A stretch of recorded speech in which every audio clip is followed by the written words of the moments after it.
We've been discussing in the knowing heart, das Tfunos, this dialogue between the soul and the intellect.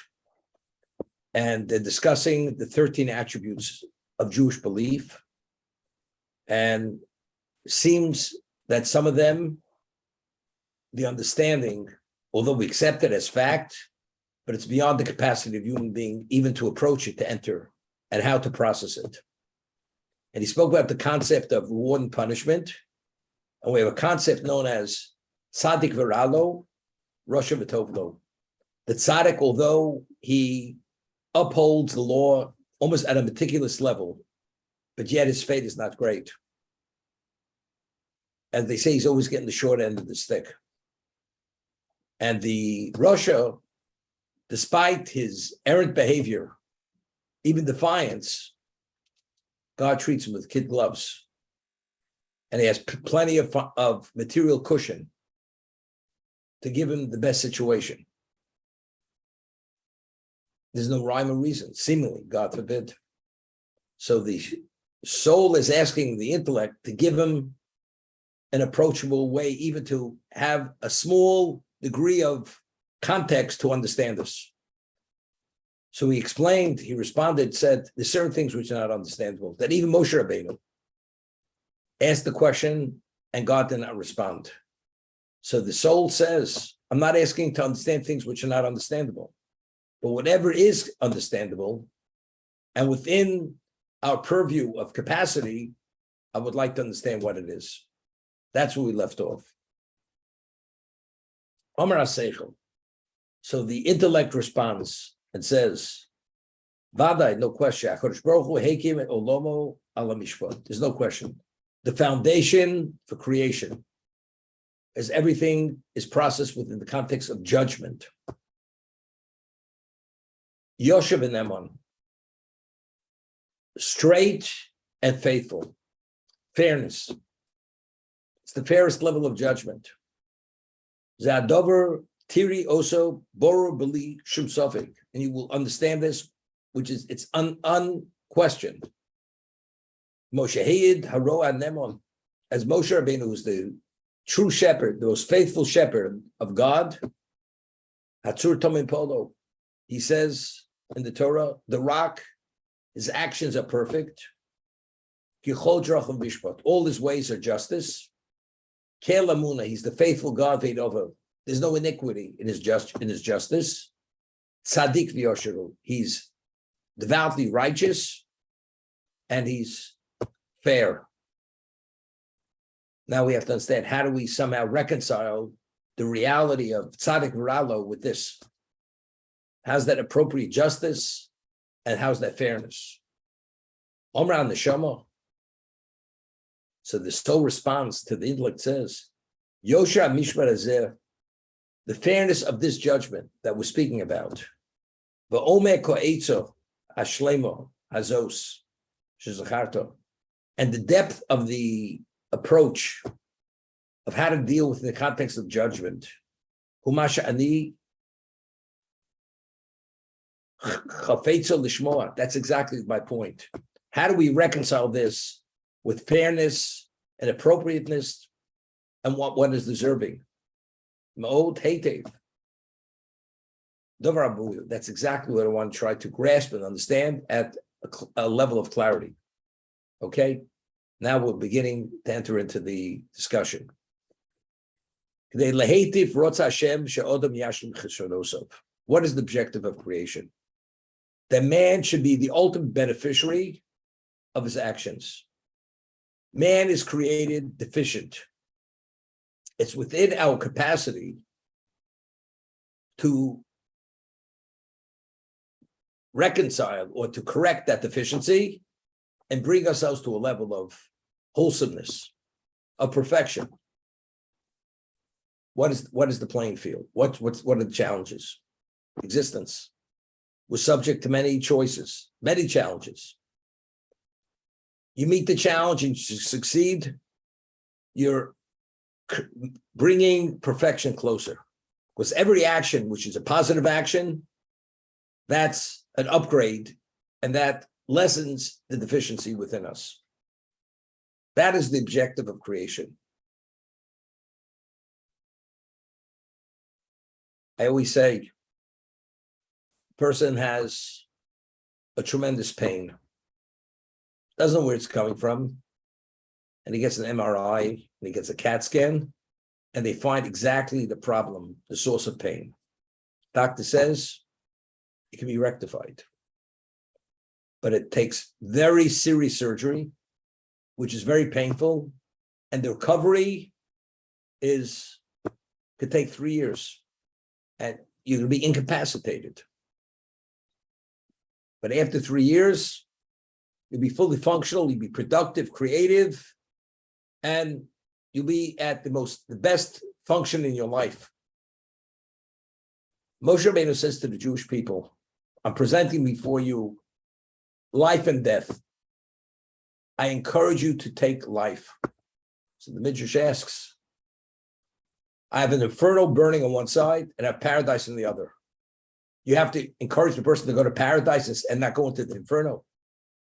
Moshe Rabbeinu says, I encourage you to choose life. What else did you choose? Death? No, you're going to be strapped to the electric chair, or we're going to give you a 50-acre estate, which is the equivalent of a palace. Is there a consideration? You're not going to go there. You're going to go get strapped to the electric chair, or to go into, God forbid, a gas chamber. But Moshe Rabbeinu says, I'm presenting for you life and death. I encourage you to choose life. So Midrash says, and I've said this before, what is it analogous to? This person is traveling. He comes to a crossroads. He looks to the left, and as far as the eye could see, he sees beauty, shrubbery. The road is straight, broad, attractive. Looks to the right, pitted, snake-infested, danger. So to navigate the right road, we'll have to endure trauma, sacrifice. Right, left road, it's a pleasure. Not a pitted road, no danger, beauty to the eye, comfort. So there was an old man, a wise old man sitting at the crossroads. And he says to this young man, he says, I know exactly what's going through your mind. You're going to the left, you're not going to the right. But I want to advise you. In 3 days' travel to the right, although you're going to have to endure tremendous challenges, but after 3 days, you're going to see a level of beauty and comfort and opportunity which you can't even fathom. But you have to do that 3-day trek before you come there. The left road, it seems to be paradise. After 3 days travel, you're going to deal with situations which are not fathomable, the level of suffering and pain and terror and trauma. You can't even imagine what it is. I advise you, good advice, take the right road, not the left road. It's only a 3-day travel. After 3 days, you'll appreciate that it was worth the investment or whatever you have to endure. So the Midrash says, what's the punchline? Life is 70 years. After 70 years, it's a tough road to hoe. 70 years, we have challenges, we have difficulties, we have setbacks, we have problems. But if after 70 years, you navigate those 70 years correctly, what do you merit? You merit eternity. Eternity is a relation with God. It's unfathomable goodness, not to be fathomed. If you pit 70 years versus forever, is 70 years more than 3 days? It's a 3-day trek.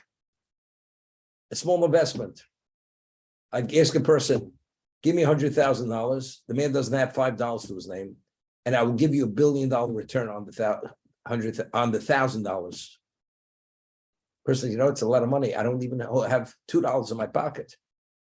Doesn't make it. Scrounge for that $1,000. You'll have $1 billion return. within 2 days, within 3 days. The man has to be out of his mind not to take advantage of this opportunity. And the person understands it. Everyone understands it. Of course, and it's guaranteed. The $1 billion is proven. It's guaranteed. Who would not jump at this opportunity?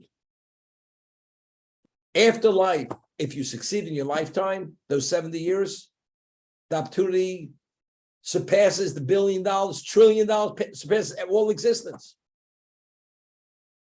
Moshe says, therefore, I encourage you to take the path of life. Choose life. Don't choose the other thing. As rosy as it may look, as complicated as the right path may look, choose life. Because ultimately, you're going to have something, experience something where in existence, there's nothing comparable to that. That's Tzaddik Viralo, he's going to explain. What's mishpat? What's judgment? Judgment, you get what you deserve. You got to pay a price. Where do you pay the price? Do you pay the price here? Or do you pay it in the world to come? To be deserving of the ultimate, you're going to be paid, you're going to get your due payment. You can't even fathom what that due payment is. So Tzaddik Viralo, God is perfect. God's just. He's faithful. You will get what you deserve. But what happens if you have debt? And that debt will interfere with what you're supposed to get. Or you have to have difficulties to up the value of your choices. It's worth every cent, every effort, every moment. It's worth it. It's more than worth it. And that's going to be the approach. Now, on Yom Kippur, there's a Torah obligation to fast. It's the only Torah obligation. Yom Kippur, it's known as Day of Atonement. We have the deprivations, 5 areas of deprivation on Yom Kippur. And the Torah expresses it, you should afflict your souls. You should be in a state of affliction. Now, what is Yom Kippur? Yom Kippur is the Day of Atonement, Day of Forgiveness. It's the day that you're able to purify yourself within those 25 hours, if you do it right. So the Yesod V'Shosh Avoda, which is a work that was authored in the late 1700s, based on the Zohar, says that people, it comes late afternoon Yom Kippur, we're fatigued, we're hungry, we're tired, and you keep looking at your watch, when is it going to be over with? And you have the pangs of hunger continuously and thirst. The Zohar says for every moment of hunger, pang of hunger, or thirst, or fatigue because of the fast, that's payment of debt. That chips away at the debt. So rather than seeing it, when is it going to be over with? See it in the positive light. You're paying off unlimited debt with that moment with that pang of hunger, with that feeling of fatigue, with that area of deprivation. If you put it in that lens, let me ask you a question. You have, years ago, there was a galleon, there was a salvage company. They were raising a Spanish galleon somewhere in Florida. And on that boat, supposedly, there were chests filled with gold coins, silver coins, going back to the 1500s. And that ship went down in some storm off Florida. Maybe it was Key West. And it showed the operation. To raise the ship cost minimally $1 million. People put their lives in jeopardy. Some people even died because there's a very strong element of danger raising the ship from the bottom of the sea. But you want to know something? But if you get that ship up, it's worth it for many reasons. The value of the treasure on that ship, the renown you have for raising that ship, endless benefits. But you realize you're wet and cold and committed for a few years till you get that ship up. But would you prefer to go to Beverly Hills and sit by a pool? And the man has $1 million to raise the ship, he has the means. He could go take that vacation, sit there in Beverly Hills and look at the sunrise and the sunset. Why is he doing it? It's effort and pain, because he understands the value of that effort and pain and sacrifice, because if he raises that ship, he understands its value. There it is a question, will he raise the ship? Will he not raise the ship? With God, there's no question, will you be rewarded? You succeed, it's waiting for you. We speak about the pot at the end of the pot of gold, at the end of the rainbow. Lahavdil. You go follow that rainbow till the end, you find that pot of gold. Lahavdil.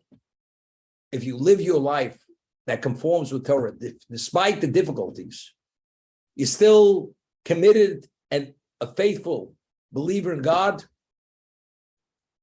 you won the World Series 20,000 times over. Bases loaded, grand slam. You're there. You're in the Hall of Fame up in Cooperstown, New York. That was always Ron's dream, Cooperstown, New York. To be there. He even sent this picture as a child that someday they should post it over there. One day he walks in their post office, he sees it hanging in the post office. Not in Cooperstown, New York. Just gonna take a moment break.